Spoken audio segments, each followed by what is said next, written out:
Hello, beautiful people. Welcome to the Footie Notes podcast. I am your host, Bonisile Ntlemeza. I'm going to be talking about the Premier League week 23. There's a lot of interesting fixtures every weekend in the Premier League. And this coming weekend, there's a couple of really big ones on Sunday, actually.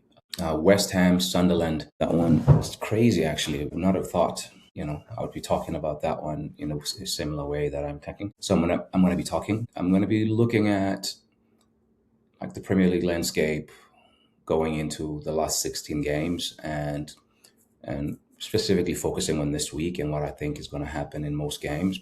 I'm not very good with predictions, but I'm going to challenge myself to look ahead and see if I can call some of these games. I'm not going to do a score, but I might say a win by more than one goal or a win by a single goal or something like that, or a draw. Scores, I think, are probably a bit too far out of my range in terms of like guessing, because the Premier League is just weird, man. Teams are very defensive, and yeah, so I'll try to justify my predictions, but not go too far into the specificities of the scores unless I start feeling myself and start feeling like I'm convinced by a game or two. So this weekend kicks off tomorrow, like really early, like the midday kickoff, 6 a.m. kickoff, mid Central Standard Time in the US. And it's West Ham at home versus Sunderland.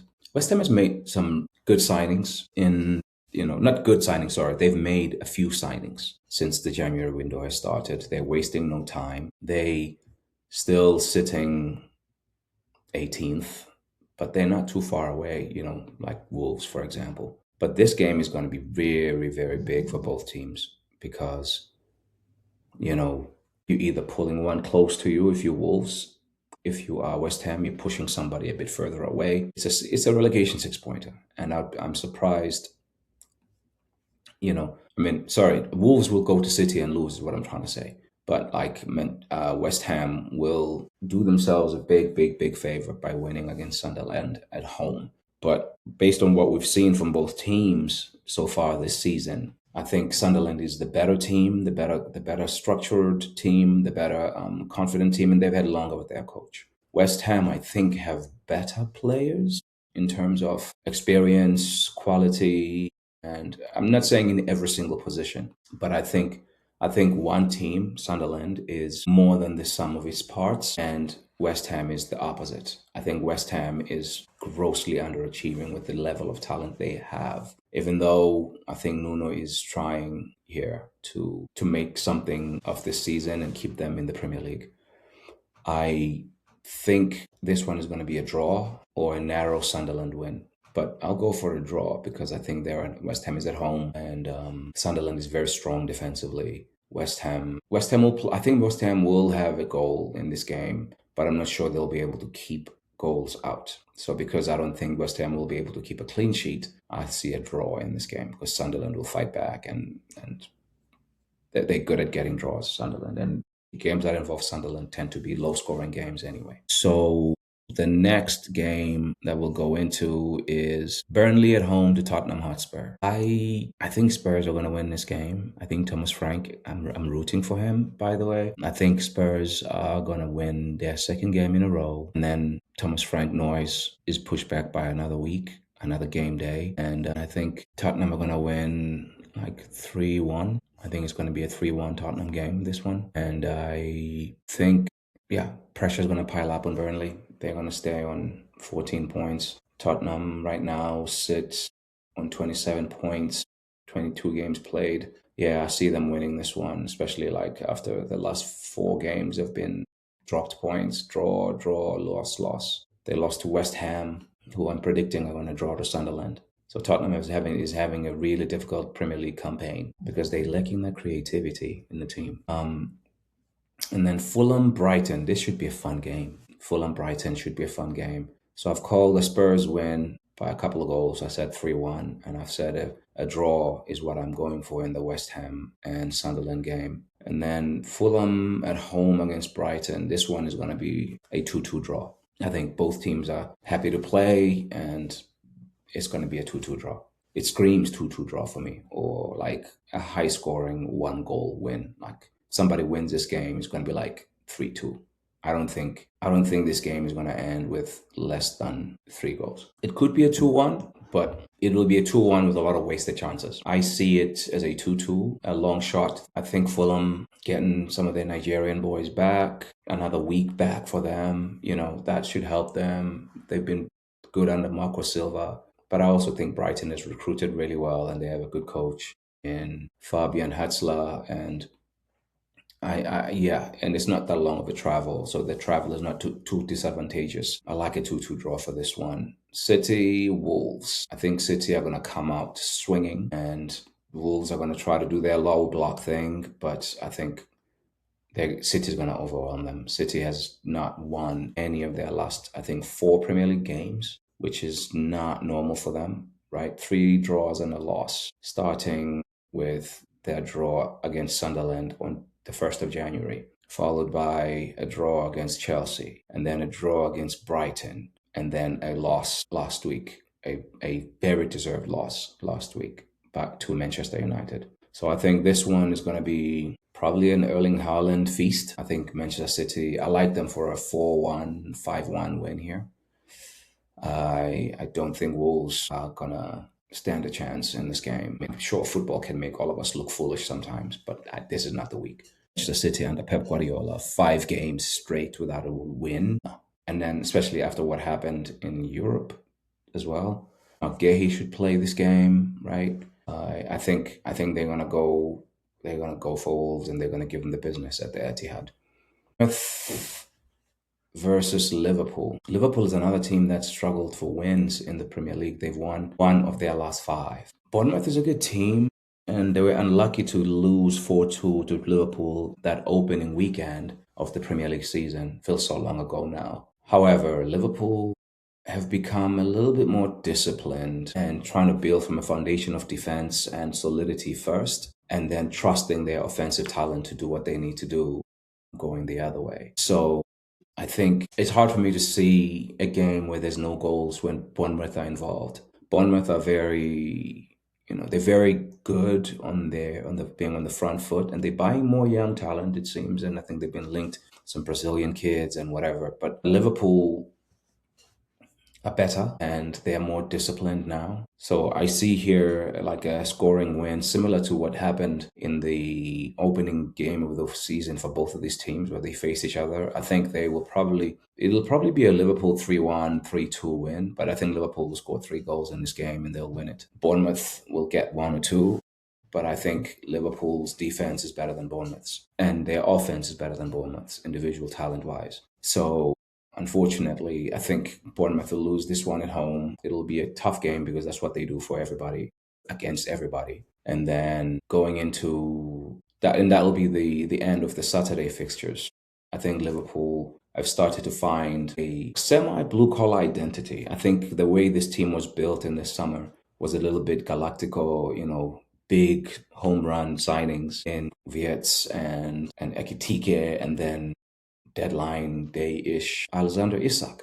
So I think Bournemouth are going to, like everybody who's going to face Liverpool between now and May, I think they're going to face a much more disciplined, solid unit. They're conceding less goals. They were shipping them for some time. But if you look at Liverpool's last few games, even though they're not wins, like it was a 2-1 win 5 games ago against Wolves, that they were unlucky, Wolves, to lose that one. I think they played well. But it's a 0-0 draw against Leeds, 2-2 draw against Fulham, 0-0 draw against Arsenal, and a 1-1 draw with Burnley. So Liverpool are not conceding too many goals in their last, 10 or so games. They're starting to show a little bit more defensive discipline. But at the same time, I think they're having to give up some of that offensive prowess that they have in the talented players they have up front. So it's going to be interesting to see what they do between now and January, especially without Isak. I think they're an interesting team, Liverpool. I think their performances have been better than what they've been able to achieve. I think their first 5 performances were worse than they were showing, but then they stopped winning and they were actually performing a lot better in a lot of those games they were not winning than they did in the games they actually won, which is very weird. Football is a very strange game. Brentford, Nottingham Forest. I see a Brentford win here. I think it's going to be a 2-1 Brentford win. I'm surprised I'm saying that because I think the talent on the Nottingham Forest side is a lot more, vast across the pitch. But Brentford have done such good teamwork, and they've recruited really well. And I think Keith Andrews and his players and his coaching staff are in a groove right now. I know they lost to Chelsea recently, and that's, I think they were unlucky. I think I said that in the last podcast I did when I spoke about the results from that game week. They were unlucky to lose that game. I think on a different day they get a couple goals and it's a draw, or Chelsea doesn't score a penalty, and things like that. And Brentford wins. Crystal Palace, Chelsea. I see a Chelsea win here. I think Crystal Palace are crumbling as a club at the moment. I think the players are feeling the effects of football at the moment. There's a lot of football, and they're using the same players. They have a very small squad. Chelsea will be able to rotate because they have a deeper squad, and the only thing that will stop Chelsea here winning is if Palace keep a clean sheet. If Chelsea score here, they win this game. That's my bet. Don't know what kind of scoreline, because Palace is a really good defensive team, but they did play on Thursday, and the games are coming thick and fast. And Glasner is an unhappy camper. Talked about him and his players being neglected at his last post-match conference in the Premier League. Excuse me. I think they're gonna be in trouble in this game against Chelsea. I think they will do well to get a draw.